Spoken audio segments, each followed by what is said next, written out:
دانت اور داڑھ کا درد یہ بہت ہی سخت ہوتا ہے، شدید قسم کا ہوتا ہے۔ اللہ نہ کرے جس کو یہ درد ہوا ہے اس کو وہی سمجھ سکتا ہے کہ اس کی کتنی تکلیف ہے۔ اس کے علاوہ دانتوں میں سے خون بھی آنا شروع ہو جاتا ہے، بعض دفعہ دانتوں میں سے پیپ بھی آتی ہے۔ تو یہ سارا اسی بات کا نتیجہ ہوتا ہے کہ ہم اس نعمت کی قدر نہیں کرتے، صفائی کا خیال نہیں کرتے۔ کھانا کھانے کے بعد ہم نہ کلی کرتے ہیں، ویسے ہی اٹھ کے چلے جاتے ہیں، وہ کھانے کے ذرات دانتوں میں پھنس جاتے ہیں، وہ پھر زہر بن جاتے ہیں، بیماری بن جاتے ہیں۔ کئی قسم کی بیماریاں اس سے پیدا ہوتی ہیں، صرف دانتوں کی نہیں بلکہ معدے کی بیماریاں بھی اس سے پیدا ہو جاتی ہیں۔ ایک دانتوں کی حفاظت نہ کرنے کی وجہ سے کتنی اور تکلیفیں شروع ہو جاتی ہیں اور کتنی اور بیماریاں پیدا ہو جاتی ہیں۔ تو دانتوں کی صفائی بہت ضروری ہے۔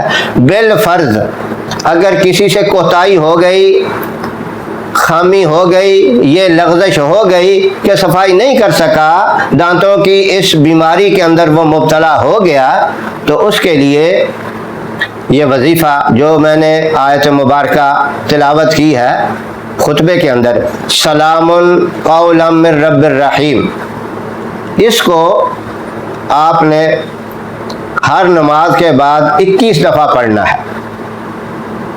کوئی اس پہ ٹائم نہیں لگتا، آگے پیچھے درود پاک پڑھنے کی بھی اس میں ضرورت نہیں۔ ہاں کوئی اپنی محبت سے شوق سے پڑھتا ہے تو کوئی حرج نہیں، ایک چیز کا جب حکم نہیں، وہ مرضی ہے، 1 دفعہ پڑھے، 3 دفعہ پڑھے، 5 دفعہ پڑھے، نہ پڑھے تب بھی کوئی حرج نہیں۔ وہ تو آپ صلی اللہ علیہ وسلم کے ساتھ جو محبت ہے وہ تو ہے ہی ہے، اس کے بغیر تو ہم کسی کام کے نہیں ہیں۔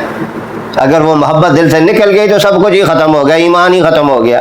تو اس کے پڑھنے کا طریقہ اچھی طرح سمجھ لیں۔ آپ نے جو ہر نماز کے بعد 21 دفعہ پڑھنا ہے، اس کا طریقہ یہ ہے کہ یہ آپ دونوں ہاتھ اپنے چہرے کے اوپر، اپنے رخساروں کے اوپر رکھ لیں اور مسلسل 21 دفعہ اس طرح پڑھیں۔ تو پڑھنے کے بعد پھر اللہ سے دعا بھی مانگیں۔ ہر وظیفے کے بعد دعا تو ویسے ہی مانگی جاتی ہے۔ چھوٹے بچے ہیں وہ ظاہرہ نہیں پڑھ سکتے، اگر چھوٹے کسی بچے کے دانتوں میں کوئی تکلیف ہے، بچوں کے بھی ہو جاتی ہے، تو ان کے رخساروں پہ آپ خود ہاتھ رکھ کے پڑھیں۔ ان کے والدین پڑھ سکتے ہیں، بچوں کے بھائی ہیں یا بہنیں ہیں وہ پڑھ سکتے ہیں۔ تو اس طرح یہ وظیفہ مرد حضرات، میری مائیں بہنیں بیٹیاں اگر اس تکلیف میں مبتلا ہیں وہ بھی کر سکتی ہیں، اور یہ ہے بہت ہی کامل، مکمل، اکمل، مجرب وظیفہ۔ انشاءاللہ آپ کے 21 دن ابھی پورے نہیں ہوں گے لیکن یہ بیماری جڑ سے ختم ہو جائے گی، اور اس کا سب سے بڑا یہ فائدہ ہوگا کہ تا حیات دانت صحیح اور سلامت رہیں گے۔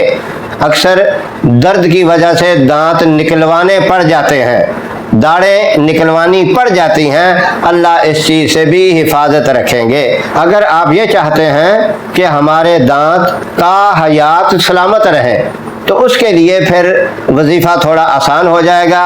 فجر کی نماز کے بعد آپ 21 دن اسے پڑھیں اور اپنی زندگی کا معمول بنا لیں۔